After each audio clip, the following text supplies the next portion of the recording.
তো মানুষ গড়ার কারিগর যদি শিক্ষক হয়, আমরা কি তাদের মতো অপদার্থ করছি?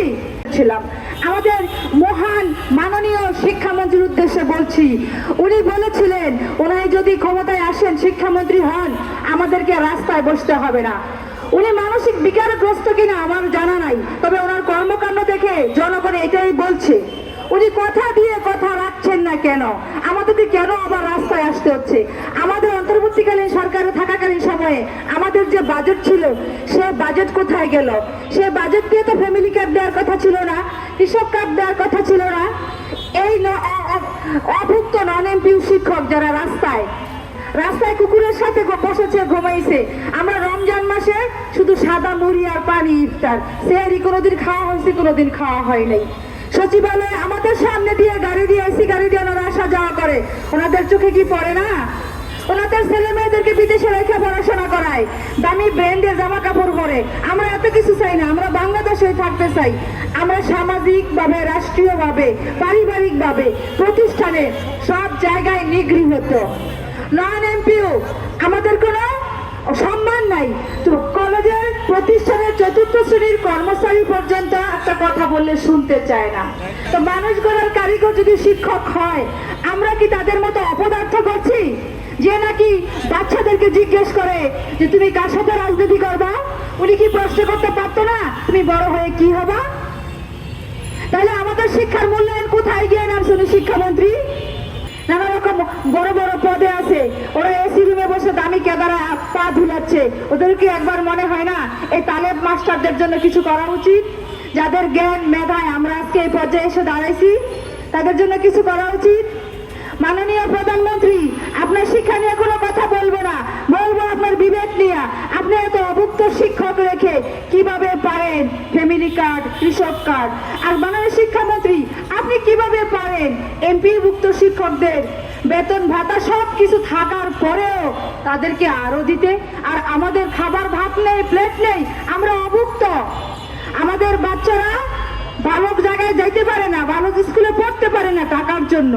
আমাদের মুরব্বী বাবা মারা মৃত্যুর শয্যায়, আমরা ভালো চিকিৎসার জন্য, উন্নত চিকিৎসার জন্য ভালো হাসপাতালে নিতে পারি না। একটাই ফ্যাক্ট, অর্থ। কিন্তু আমরা পরিশ্রম করছি, পারিশ্রমিক পাচ্ছি না। আমরা খরচটা কোত্থেকে করবো বলেন? আপনার লজ্জা হওয়া উচিত, লজ্জা হওয়া উচিত মাননীয় প্রধানমন্ত্রী, মাননীয় শিক্ষামন্ত্রী। আপনার দেশের শিক্ষকরা রাস্তায় দুবেলা দুমুঠো ডাল ভাত খাওয়ার জন্য রাস্তায় বসে অনশন করছে। আপনি শিক্ষামন্ত্রী হয়ে বড় বড় কথা বলছেন, ইংরেজি বলছেন। আমার মতো আরো অনেক নন এমপি শিক্ষককে আপনাকে শিক্ষা দিয়েছে। আপনার সার্টিফিকেটের ভার হয়তো অনেক বেশি, আপনি দেশ বিদেশে পড়াশোনা করছেন, কিন্তু কোনো না কোনো শিক্ষক আপনাকে শিক্ষা দিয়েছে। আমার মনে হয় ওই সকল শিক্ষকরা ব্যর্থ হয়েছে। যদি সঠিক শিক্ষা দিতে পারতো, তাহলে শিক্ষকদের মধ্যে বৈষম্য করতে পারতেন না। যারা বৈশাখী উৎসব করছে, আমরা ঘর থেকে বেরোই না। ব্যক্তিগতভাবে আমি ঘর থেকে বেরোই না আমার বাচ্চাকে নিয়ে, কারণ বৈশাখের অনুষ্ঠানে মেলা হয়, নানা রকম জিনিসপত্র বিক্রি করে, বাচ্চা চাইবে সেটা কেনার জন্য। আমার মতো আরো অনেক শিক্ষক, আমি আজকে সবার সামনে বলছি, ওনারা বলতে পারছে না। সারা দেশে এই নয়নপ্রিয় শিক্ষা প্রতিষ্ঠানের স্কুল, কলেজ, মাদ্রাসা, কারিগরিতে আমাদের বহু শিক্ষক শিক্ষিকা বিনা বেতনে তারা মৃত্যুবরণ করেছে। তারা বেতন না পেয়ে তারা অনেকে রিটায়ার করেছে, অবসর নিয়েছে। আজকে আপনারা দেখেন যারা বেতনভুক্ত তারা কিভাবে চলতেছে, আর আমাদের যারা এমপিও বিহীন, যাদের কোনো বেতন নাই, তারা কিভাবে না খেয়ে আজকে এই প্রতিষ্ঠানগুলোতে ক্লাস করে। অথচ সরকারি সিদ্ধান্ত অনুযায়ী সমস্ত শিক্ষা প্রতিষ্ঠান একইভাবে চলার সিদ্ধান্ত, একইভাবে আমরা চলে আসতেছি। পরীক্ষার ফলাফল, পরীক্ষার্থী অংশগ্রহণ করার সকল দিক দিয়ে আমরা তার পরীক্ষা এমপিভুক্ত শিক্ষকদের সাথে আমরা চালিয়ে আসতেছি, একভাবে কাজ করে আসতেছি। কিন্তু আজকে নন এমপিও শিক্ষকদের কি অবস্থা আপনারা সব ভালো করে জানেন। আমি অতি তাড়াতাড়ি আজকে যিনি শিক্ষামন্ত্রী হয়েছেন, মাননীয় শিক্ষামন্ত্রী ডক্টর এবং মাননীয় প্রধানমন্ত্রী তারেক রহমান সাহেবকে বলতে চাই, আপনারা আর এই প্রতিষ্ঠানগুলো দীর্ঘায়িত করবেন না। অতি তাড়াতাড়ি আমাদের যে 25-26 অর্থ বছরের যে বরাদ্দগুলো আছে, এই বরাদ্দ দিয়ে এই প্রতিষ্ঠানগুলো 1719টা প্রতিষ্ঠানকে এমপিভুক্ত করেন।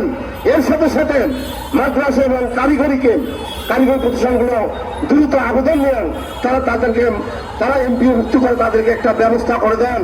আর যেগুলো প্রতিষ্ঠান থাকবে আমরা চাই সারা দেশে স্বীকৃতিপ্রাপ্ত সচল শিক্ষা প্রতিষ্ঠানগুলো যারা বাকি থাকবেন আগামী 26-27 অর্থ বছরে সেগুলো আপনারা এমপিভুক্তির ব্যবস্থা করেন।